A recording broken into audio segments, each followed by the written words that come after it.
India ने एक बार फिर से कई सारी वेस्टर्न और एडवांस्ड इकोनॉमीज को चौंका के रख दिया है बिकॉज जो इंडिया के गवर्नमेंट के डेट टू जीडीपी रेशियो के आंकड़े हैं उसको लेकर हमारी वित्त मंत्री श्रीमती निर्मला सीतारमण जी ने कल एक स्टेटमेंट दिया।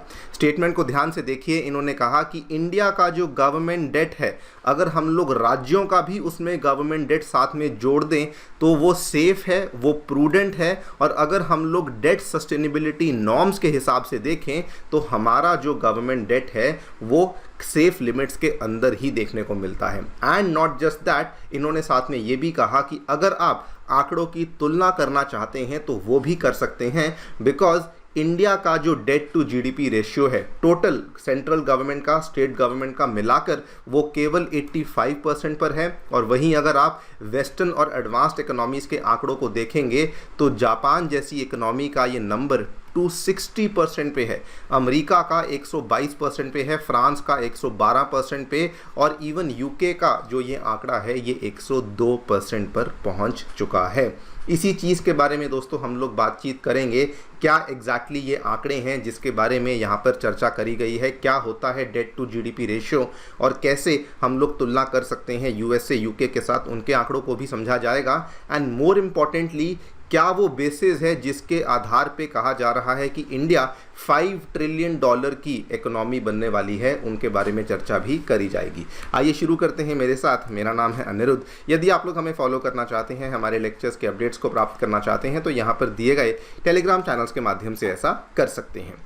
ऑल राइट, सो डायरेक्टली अगर हम लोग इंडिया के डेट टू जीडीपी नंबर्स की बात करें तो इसमें अगर मैं एब्सोल्यूट नंबर्स की बात करूं तो टोटल जो ये डेट है 155.6 लाख करोड़ के आसपास पहुंच चुका है। ये सेंट्रल गवर्नमेंट का डेट है और टोटल डेट जैसा मैंने आपको बताया 85% के आसपास है। अगर आप दोनों को ब्रेक डाउन कर देते हैं तो सेंट्रल गवर्नमेंट का डेट इसमें 57% पर है और स्टेट गवर्नमेंट का जो डेट है यानी कि सारी स्टेट गवर्नमेंट्स का जो डेट है मिलाकर के वो लगभग 28% के आसपास हमें देखने को मिलता है। ओवरऑल आंकड़ा भी बहुत ज़्यादा नहीं है और इनफैक्ट इसमें जो सबसे अच्छी बात है वो ये है कि इंडियन सेंट्रल गवर्नमेंट का जो डेट है वो पिछले 2-3 वर्षों से गिरता जा रहा है। कोविड के टाइम पे यही वाला डेट बढ़ते बढ़ाते 61.5% चला गया था और आज की घड़ी में ये 57.1% पर पहुंच चुका है। बिफोर वी टॉक अबाउट बाकी कंट्रीज़ के डेट टू जीडीपी रेशियो के बारे में समझना ज़रूरी है कि आखिरकार ये डेट टू जीडीपी रेशियो होता क्या है। बड़ी ही सिंपल शब्दों में अगर हम बात करें तो डेट टू जीडीपी रेशियो एक कंट्री के पूरे पब्लिक डेट को मापने के लिए एक मेट्रिक माना जाता है। मतलब कि मान लीजिए किसी कंट्री की जो जीडीपी है वो मान लीजिए 100 रुपये है और उसकी जो टोटल उधार है, मतलब कि टोटल उस कंट्री ने कितना उधार लिया हुआ है, मान लीजिए कि वो 80 रुपये है, तो basically debt to GDP ratio यहाँ पे 80% बन जाएगा।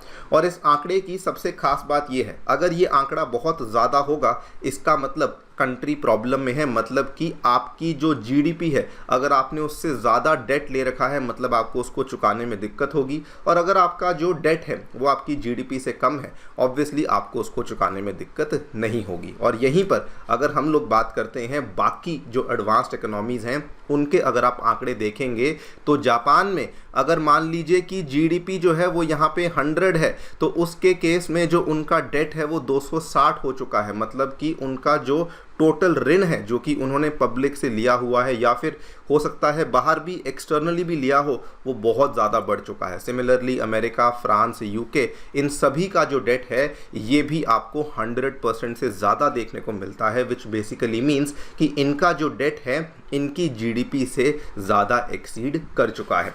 अगर मैं केस इन पॉइंट लूँ यूके और यूएसए का, यूके के केस में अगर आप देखेंगे इस साल यूके का जो डेट देखने को मिला है, जो लेटेस्ट आंकड़े हमें देखने को मिले हैं बताते हैं कि यूके की गवर्नमेंट का जो डेट है पहली बार पिछले 60 सालों में उनकी जीडीपी से 100% उनको बढ़ता हुआ देखने को मिला है। बल्कि उनको लेकर तो यूके की इकोनॉमी को लेकर तो आंकड़े ये भी कहते हैं कि उनका जो डेट है आने वाले टाइम में 140% टच कर सकता है। और यूके पर्टिकुलरली इस चीज़ को लेकर काफ़ी सरप्राइज्ड है बिकॉज पिछले 15-16 सालों के अंदर ही अगर आप देखें तो उनका जो डेट टू जीडीपी रेशियो है ये 36% से बढ़ते बढ़ाते ऑलमोस्ट 100% को क्रॉस कर चुका है। वहीं पे अगर हम लोग अमेरिका की बात करें, इनका भी डेट टू जीडीपी रेशियो बहुत ख़राब चल रहा है, ऑलमोस्ट 122% के आसपास चल रहा है।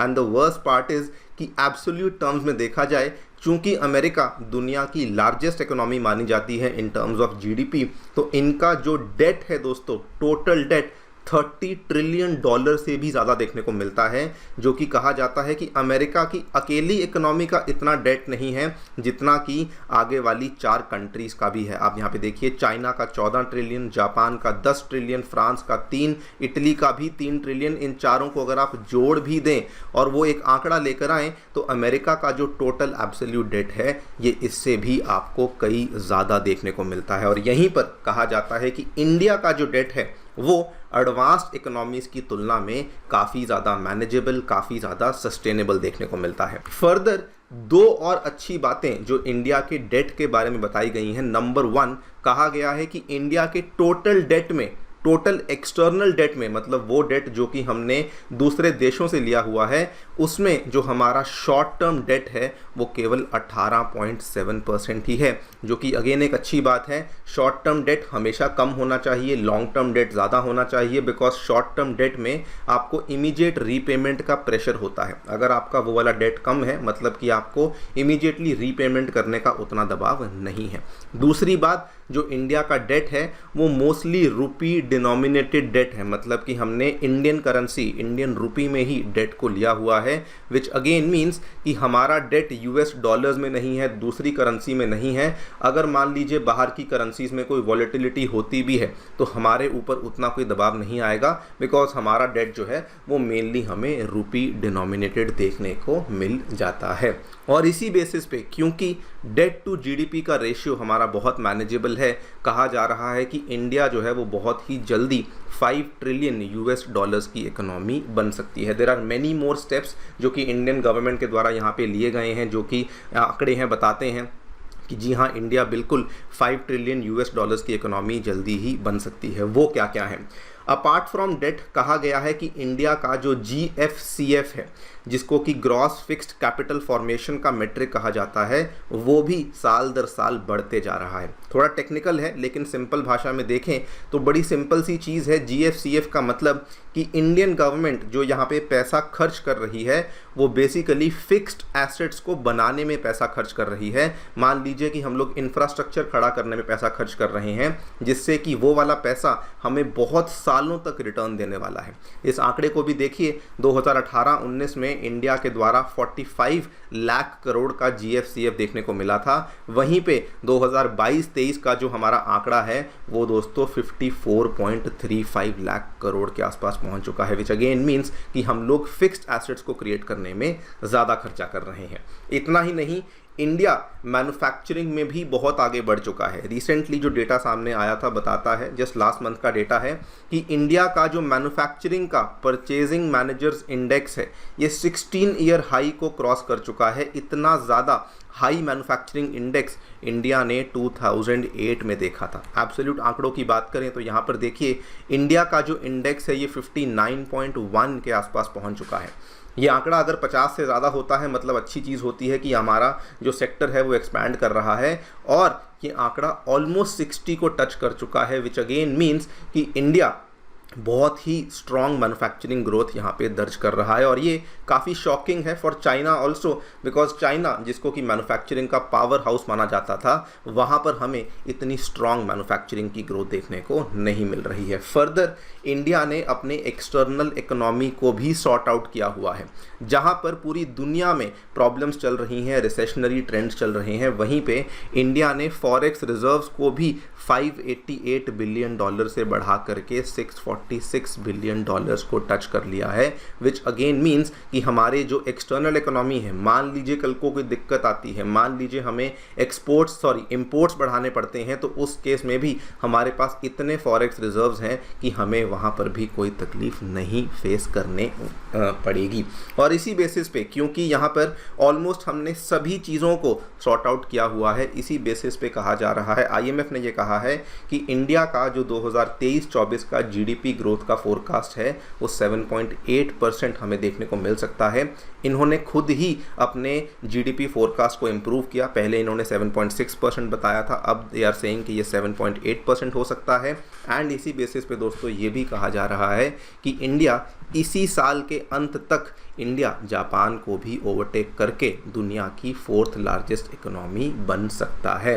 बेसिस ऑल दिस कहा जा रहा है कि इंडिया वेरी सून $5 ट्रिलियन की इकोनॉमी बन सकता है। देखते हैं क्या होता है। खैर आप लोग क्या सोचते हैं डेफिनेटली बताएं हमें कमेंट सेक्शन में। जाने से पहले बताना चाहूँगा कि 2023 के एग्जामिनेशन में भी दोस्तों अनअकैडमी के लर्नर्स ने बहुत शानदार परफॉर्मेंस करके दिखाई है।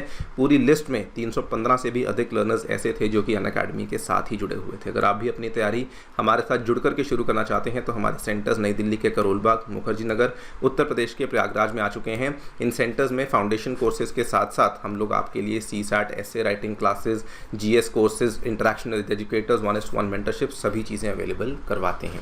Thank you so much for listening. Stay tuned and stay safe.